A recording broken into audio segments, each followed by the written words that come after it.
was they feel, let's say, when I do huddle with ER, Sure. I basically ask, so I'm in charge of meds. They're like, yes. So we already talked about the Fernie. Uh-huh. We talked about the Woolery ER comments. Yeah. So their ER's biggest thing is, I guess, the med surg nurses don't know how to do meds or drips, Okay. which comes down to my bottom one is, okay, I don't even know who on my team is ACLS qualified Okay. to be able to do the code Sure. type meds. Sure. I can get a list.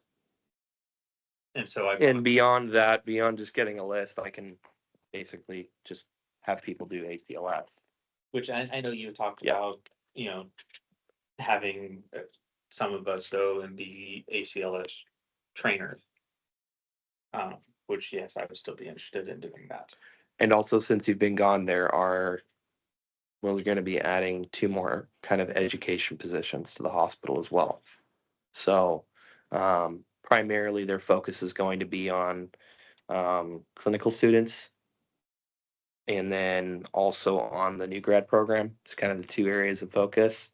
Um, but obviously, when the work is done and caught up and things are all squared away and moving in the right direction, these guys are going to have free time. The clinical educator, actually 40% of the job for the clinical educator is nursing education, right? The other 60% is to primarily target the new grads, right? So 60% targeted to new grads, 40% targeted to nurse education, right? And then this program administrator position is 100% dedicated to students and clinicals.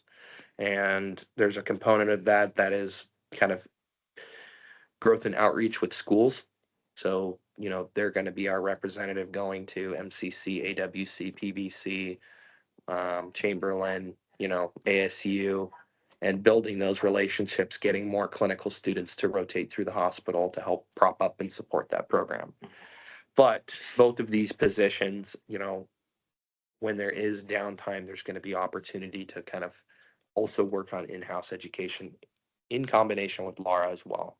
So Laura's still keeping her position as well, but she's considered kind of the educator for the entire hospital, not just nursing. She's for every department, every single department. So yes, I can get a list of folks that don't have ACLS, and we can push people to do ACLS as well, and actually go through the ACLS training. If they're, an RN, there's nothing stopping them from going through ACLS training, right? Other than if we don't keep it as a requirement, right? Which I believe it is. Was a requirement. Which I believe it within, is. What, 90 days or 6 months? I believe it is. And I think that's with most hospitals. Yeah, I believe it is. Um, But yeah, I think their biggest complaint is that our nurses don't know how to run a code. They don't know how to push meds. Okay. And we don't practice it very much. No. Right? We don't practice it very much. We don't see it happen very often. Well, and they're not going to know how to do drips because they're not ICU trained. And they don't practice that skill either. Right? Okay, so we're being bashed for not knowing how to do things that we don't know how to do and that we don't practice. And so how do we fix that? Right? We got 1 of 2 options. We either practice and we get good at it, right? Which takes investment, okay? Or we say, yeah, fine, screw you. It's not something we see very often. Go pound sand. We're just going to stay the way that we are and not change. We're not going to rise to the challenge to prove you wrong, right? So obviously that's not the avenue that we want to take, right?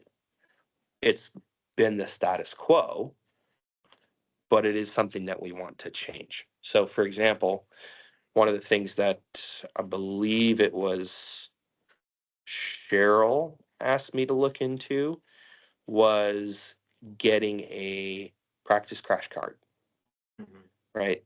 And I kind of was part of the practice component of that, primarily meaning we want a cart that's similar dimensions, that has the same amount of drawers with similar amount of stocking space in each of those drawers, but doesn't necessarily have a locking mechanism and isn't going to be, and I'm still waiting for materials to give me a quote on how much the current crash carts that we have are.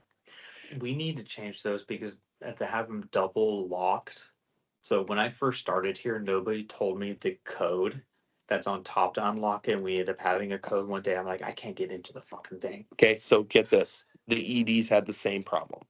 Okay. Yeah. Right. Okay. So this leg, that's why I keep saying they don't have a leg. That's also happened in the ED where they were not able to get into the code card. Mm-hmm. Woolery wasn't able to get in the code card either. He didn't know the code. Okay. So, and I'm not saying this to be like, here's some ammunition to fire back responses. Okay. No, That's not the intention here. The intention is to share that the process needs to change. the process needs to change and improve. It's negatively impacting more than just our department. It's also impacting clearly the ED, Mhm. right? And that's not the first time that I've heard of that being a challenge for them as far as being able to effectively run a code, right? So everyone needs to be able to improve at this. Mhm. Everybody, right? And so I'm looking at finding probably a toolbox, right? That has the same amount of drawers with similar dimensions, Mhm. right? I'm getting the stocking list for materials so that way we can stock it with it exactly the same. Like they have like either pictures that they've taken of the drawers or they have like diagrams of have this many of this, have this many of this. So they're giving me that copy as well. So we can make it stock it exactly the same way that the crash cart that we use is stocked. Now for the medication drawer, we'll have to do something a little different because I said, I know I have all those, which I've emptied out medication and filled them with normal saline. Omar prefers me to just use regular saline. And so I'm regular saline vials. And I get that that's not um, a complete one for one transition because you have things like the sodium bicarb that are different. It's not just a regular vial that you're drawing up out of. It's something you're screwing together and Which is most of your meds in the crash cart. and it's still a skill that someone can hone how quickly they can open a box of bicarb, how quickly they can pop the caps and twist it together. Can't tell you. I think I've dropped 2 bicarbs during codes over my entire career. When they go on the floor, they're 50 milliliters. It's a sticky kind of substance. It gets all over everything. And there's glass, broken glass all over the place too. Right. And so just like troops practicing rappelling from a helicopter or dismounting from a vehicle, right? You know, if one guy gets his foot caught up on the door, part of the door and falls out of that vehicle, they're going to run the drill again. If one person drops a sodium bicarb in the middle of it, they're going to stop. They're going to keep going with the drill, and then they're going to run it again until everybody can get it right, right? Because it's that fine-tuned practice that is ultimately going to make people more comfortable in a code, right? It's not, okay, this is the first time I've screwed one of these bicarbs together. We've done all this code practice, but I've never screwed together one of these bicarbs before because I've just never been involved in a code, right?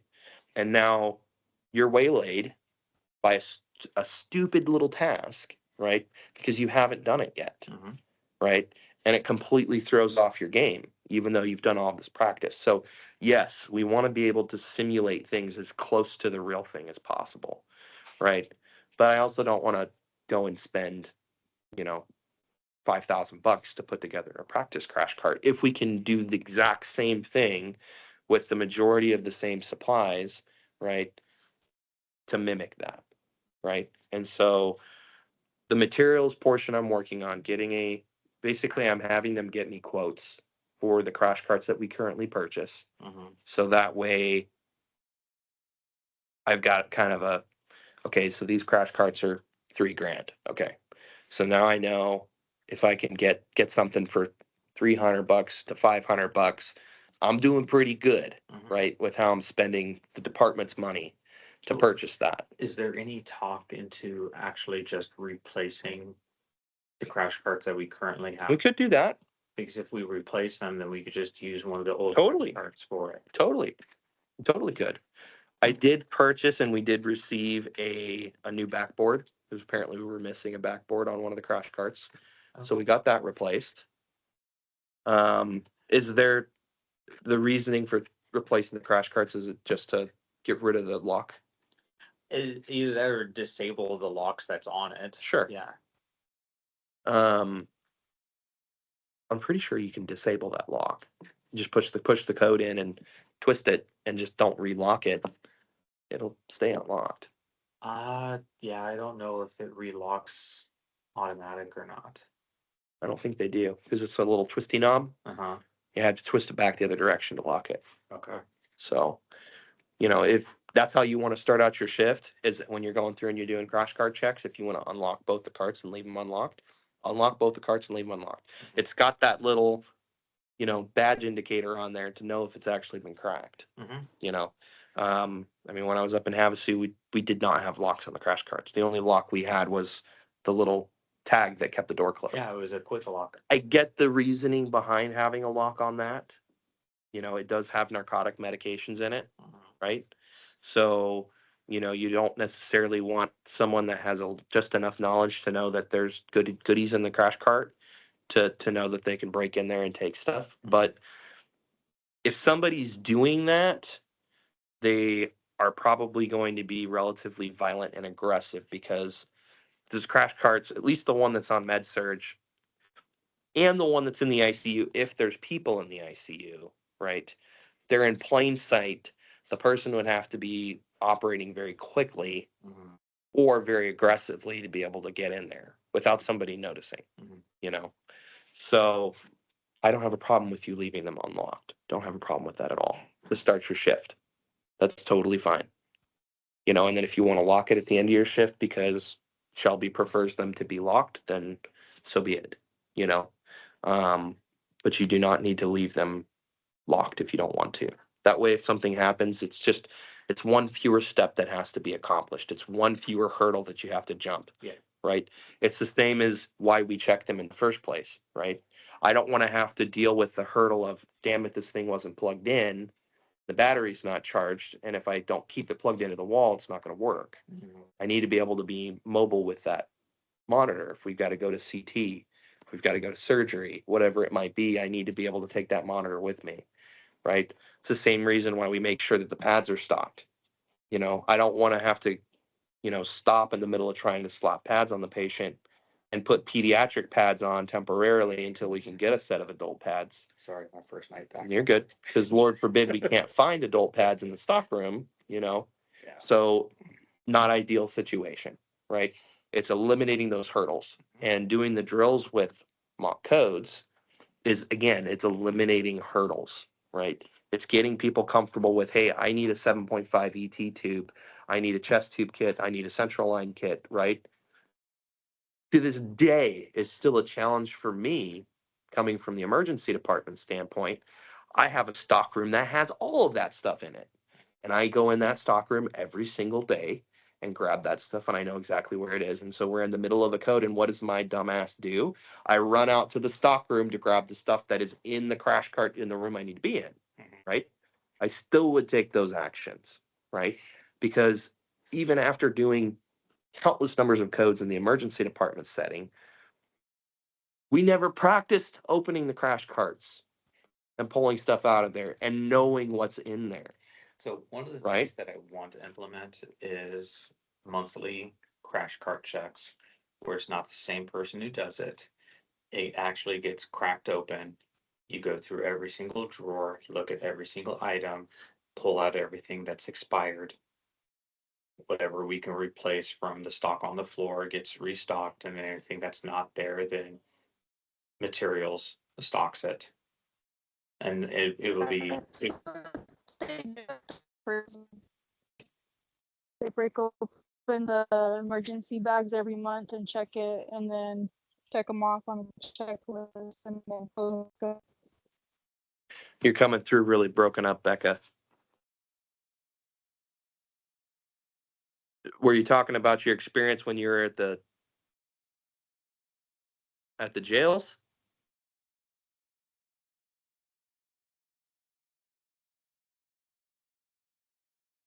Kind of like our check off when we do like Hello. There she is. Go ahead, sister.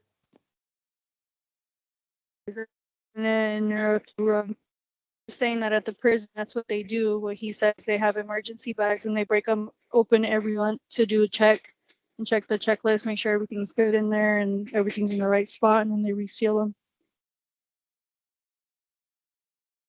Exactly. I don't have a problem with implementing something like that. Now, granted, we still wouldn't have to run. The only thing we would have to do is run that by materials and pharmacy. Mhm. A, to make sure they're okay with it. B, for them to be able to come back and close things up for us, because they still have to be able to put a new lock on it. And in fact, they they probably would be the ones that would want to be there to do those checks, or at least part of it. So the point of the nurses doing it is so I get that. we get familiar with I get what's in that. every single drawer, because there will be a binder. So in drawer 1 should have this, drawer 2 should have this, and you're physically going through and saying, yes, the count is right, everything is with it, and nothing's expired. And then at the end of it, you can put, this was restocked, this needs to be restocked for materials. These are the meds that pharmacy needs to. I agree. That is a good way to learn. One of the tasks that I would have nurses do when I was charging the ED is whoever would assign a. Ask a question. Yeah. Okay, I get the patient has this. What is the difference between a pick and a seat? There's nothing, right? Central line pick. I mean, they're basically the same thing. No, central line is a triple lumen or 3 ports. PICC line is peripherally inserted that passes the midclavicular line. Central line could go subclavian, it can go IJ, it can go femoral. PICC line will always be An arm upper arm above. or chest. No. Chest Never. is essential. Chest is central. Just like. What are these codes? What are these? That's the account number for the I need to patient. go look at this because I think we're just before. I think but anybody else, I am just copying. Okay. So, yes, it's an effective way to learn. I agree. There's a reason why I would have those nurses check their trauma rooms every day at the start of the shift, day shift or night shift, right? And go through and restock those trauma rooms. Whether it was right after we had a trauma, they would restock, or they would check it at the beginning of their shift and go through. There was a checklist that we had, and yes, it was very helpful in teaching people where stuff was. It's helpful teaching me where stuff was, Mhm. right? So that way, when I'm in a trauma, I knew where I could go in that room to grab what I needed, right? Because I physically put it there previously, eyes, hands, right? So you're doing 2 different things. So you're that much more likely to remember where it is. Mhm. The only downside that I see is I don't know if that's frequently enough. I don't know if once a month for one person, once a month, I don't know that that's frequent enough for them to deep seed that knowledge. Does that make sense? Mhm. So I would like to see the same type of thing happen, but specifically in more practice codes, physically more practice codes. Okay. What's the next thing that you had? CNA orientation. So Anna showed me a blue folder that basically lays out complete CNA orientation. It Uh-huh. is very detailed. Okay. And I know that she said that you have a meeting with the CNAs Tomorrow, 9 a.m. So I told her that I would just bring it to your attention. Okay. And then she'll follow up with their CNA tomorrow. Okay. What else do you have? The last thing on your list. It was the used ACLS. Okay. Okay. So, what time is it? 8:21.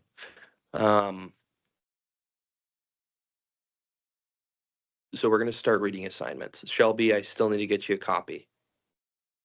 and I owe you a copy of that book. We're going to start reading assignments starting today because now I've got an opportunity to get everybody copies of the book. Cheryl's already made it through chapter 1. She's a little overzealous and got started a little early. So, and it's a good thing. She sent me a very detailed synopsis of the first chapter as she read through it. And that's basically, I don't need you guys to write a book report. I don't need you to do the same thing that Cheryl's doing, write a synopsis. But I do want you guys, as we're working through this book, I want you to think about actual experiences that you've had, right? That reflect against the story that's being told or the concept that's being taught as you're working through the book.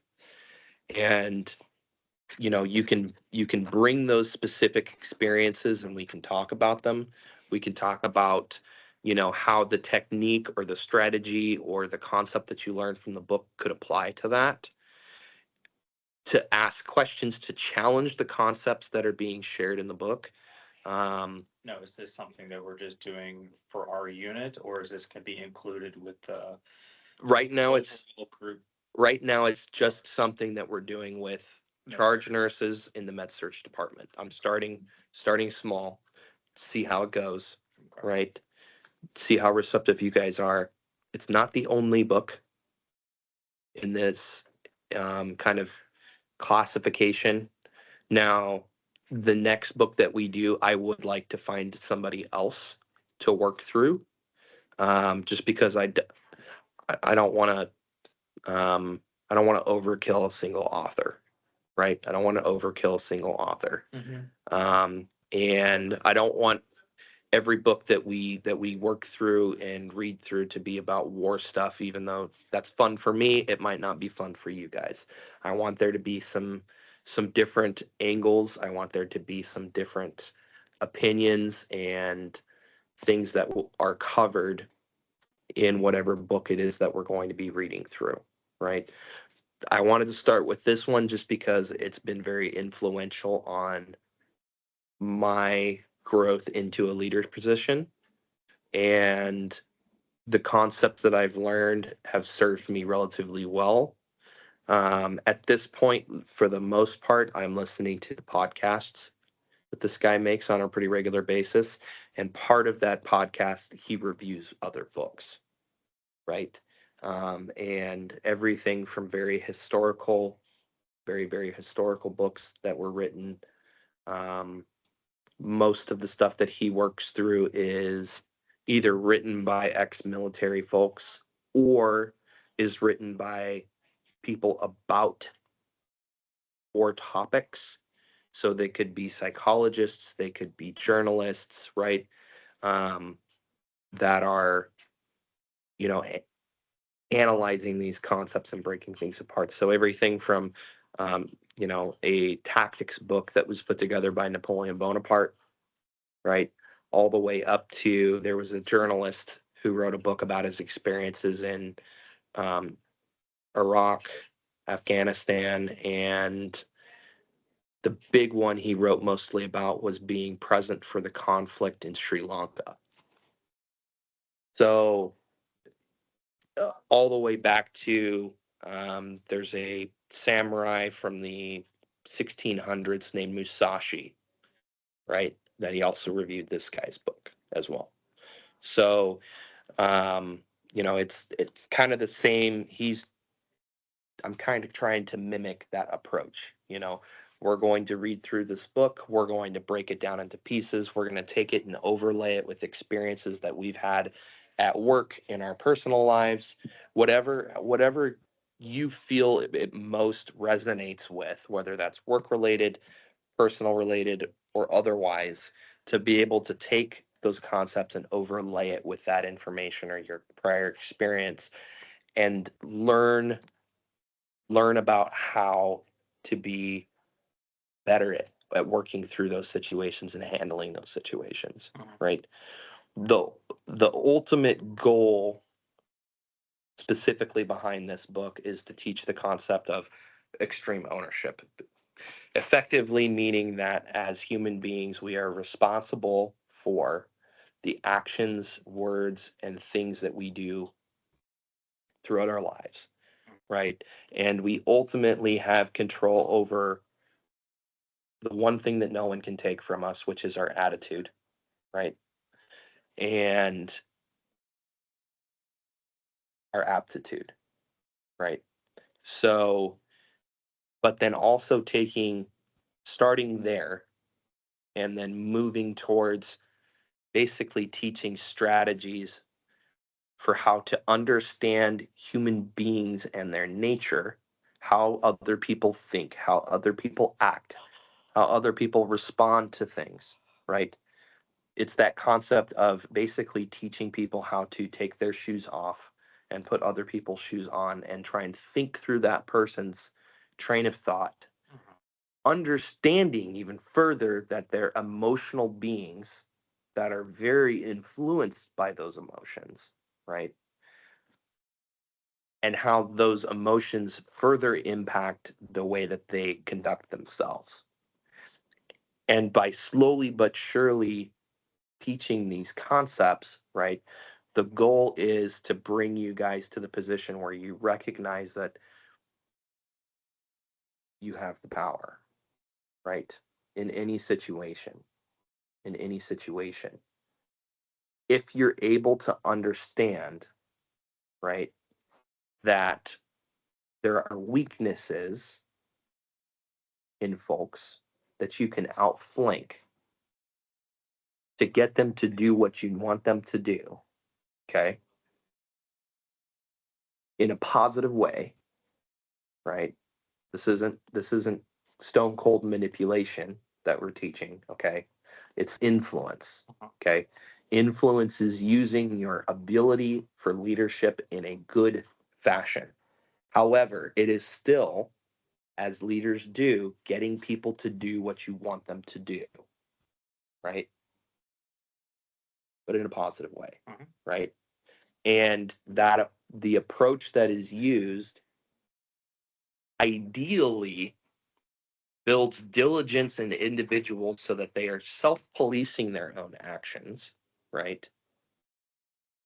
Because they're now learning these concepts from you, right? Such that you're able to influence them in a positive way, even when they otherwise don't want to listen to you or would prefer to have a conflict or make a conflict, right? So it is a very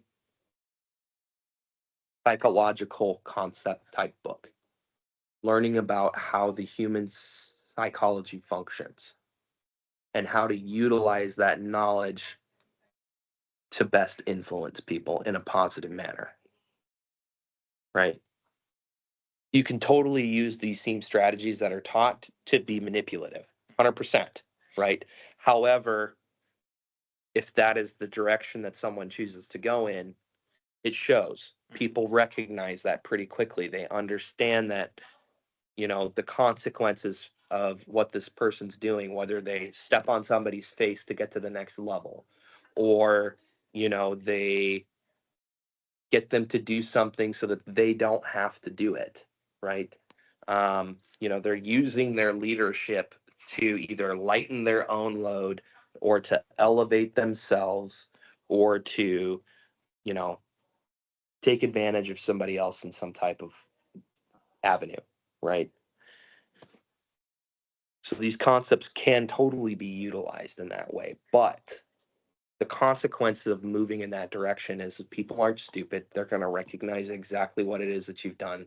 The first time that you take credit for somebody else's work and you step on their face to climb up the ladder, they're not going to forget that, right? And you're chopping off one of your legs in order to be able to lose weight at that point, right? So the fundamental concepts are about human nature. They're solid. So what do I want to do? I'd like to, at a minimum, work through 10 pages. before the next meeting at a minimum. Okay. If you, and I don't know exactly how long the first chapter is. I want to say it's like 15 pages, right? So, but 10 pages minimum, you know, anything that you are able to work through beyond that is gold. That's fine. But we're going to keep the discussions that we have specific to that 10-page goal.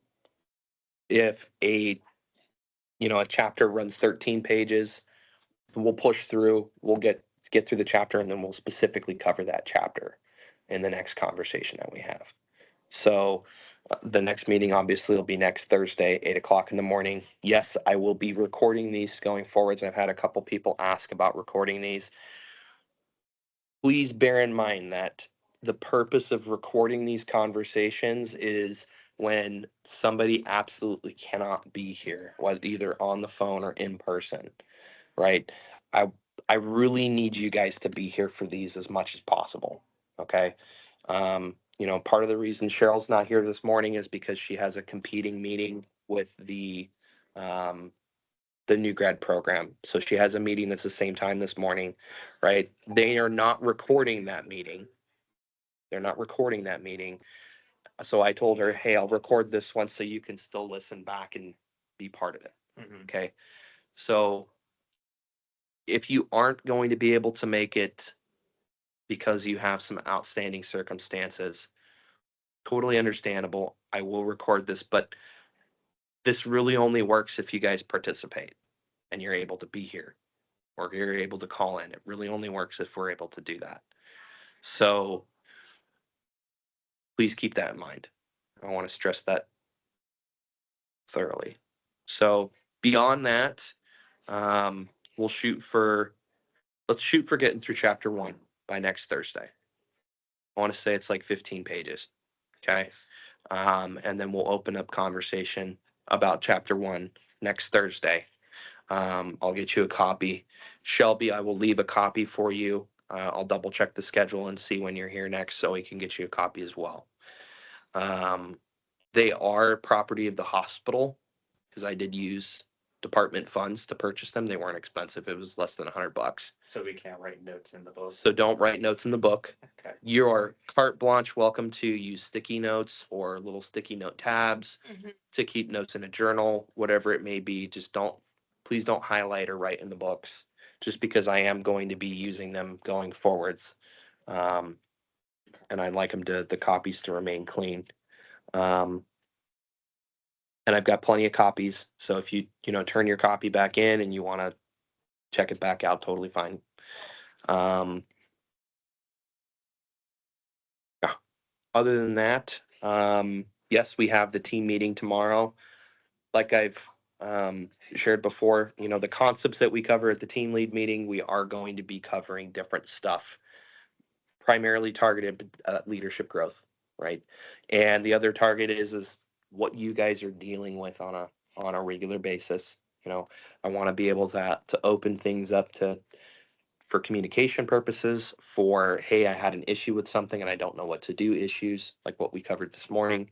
Whatever it may be, I want this geared towards addressing both your guys' leadership growth as well as addressing questions, comments, concerns, issues that you had. One thing I do want to share, and then I'm gonna open up the floor. Anybody that wants or has a question, you guys carte blanche. The rest of the meeting will be dedicated to you. So I did make, and I believe we talked about this the last call that we had. I made in the red book, you will find in the front of the red book, there is a new document, and I have a copy saved in the MedSearch forms folder under team lead tools or charge nurse tools. Okay. And this is just a list of RN, CNA, PCT, ward clerk, and nurse externs and new grads. Okay. So a list of every person that works in the department, broken up by those groups in alphabetical order. And the second column is for last on call. Use a pencil. So when you put someone on call, you're going to write the date that you put them on call in that column to the right of their name. Mhm. And that is so that way we can keep track of who's last on call. So that way when we are then using the next tool, now this tool came from Genesis, okay? The concept origination came from her, and it's a very simple design. Column 1 is for you to write in the initials of the person that is going to be on the schedule for the next shift that you are trying to figure out who you're going to put on call for. Okay, so you write those people's initials down that are on that schedule, specifically who you're looking at for putting on call. Okay, so if you're not looking at CNAs, obviously you don't need to write their name down, right? If you're, you know, if you're specifically looking at CNAs and not RNs, then you're writing CNAs names down. Column 2 is how many shifts they've worked, and I can switch these around if need be. Column 3 is how many shifts they're scheduled, or excuse me, yeah, column 3. Column 4 is how many shifts they've been on call for that week, and column 5 is how many shifts they've called out for. And it's just it's designed to be a quick tool that you can use to write tallies, how many shifts they're scheduled. Okay, this person's scheduled 4, this one's scheduled 3, this one's scheduled 3, this one's scheduled 3. The person that was scheduled 4 has already been on call once. So now I know every single person has the same amount of days that they've been on call, or that they've have scheduled. Nobody else has been on call, so we're at an even playing field. Everybody's got the same amount of days scheduled now. Now I'm looking to my last on call sheet to figure out, okay, which of these guys is oldest in the list of on call. Okay, it's your turn, Mhm. right? To try and make that more fair of a justification, right? So that way the goal is being able to get away from, hey, I got put on call Saturday and then I got put on call Sunday, right? It's a new week, right? And so you guys are looking at your little pundit square and you're going, okay, well, last week they were on call one day, and this week they can be on call one day because they're working 4 shifts this week, right? But they were just on call the day before, so it's trying to make that as fair of a process as possible. So both of those tools, the last on call list it's on page 1 of the red book when you open it. Okay. Use pencil when the document starts to become difficult to read because it's been written and erased a handful of times, just like the blue sheets. Mhm. Pull it, print a new one, replace it, and copy over the dates from the previous one. Just make a new one. Totally fine. Those little pundit squares for staffing, figuring out who to put on call, that's a one-time use document. You get in there, you print a copy, you use it, make your decision, goes in the trash. Don't need to keep it. It's there as a tool for you to be able to use to figure out who should I put on call. And the purpose is the fairest way possible. Mhm. So both of those can be found. You go to the public drive, go to MedSearch Forms. Inside of MedSearch Forms, there's multiple folders in there. And there's one that should be called either Charge Nurse Tools or Team Lead Tools, and those are located in there for you guys to use. And we can put anything form related that we want into this folder. So that way we always have electronic copies. So there's rapid response sheets are in there. The code blue sheets are in that folder.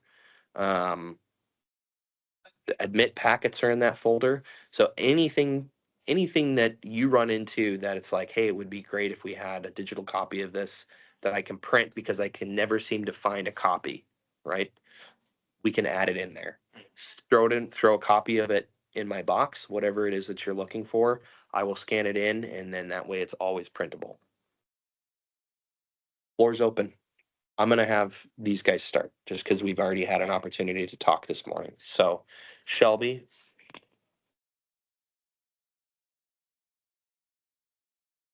you have anything for us? No, I don't think I have anything to add. Okay.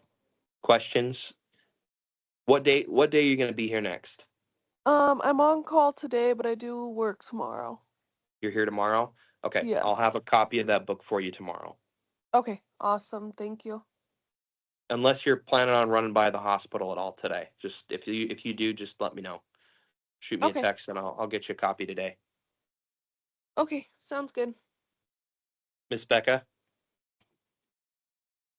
No, I think I'm okay. Thank you. Okay. Did you get your copy?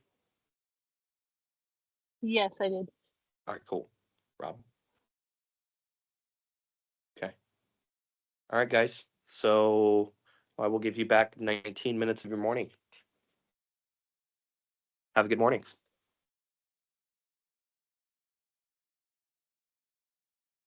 Thank you. Bye.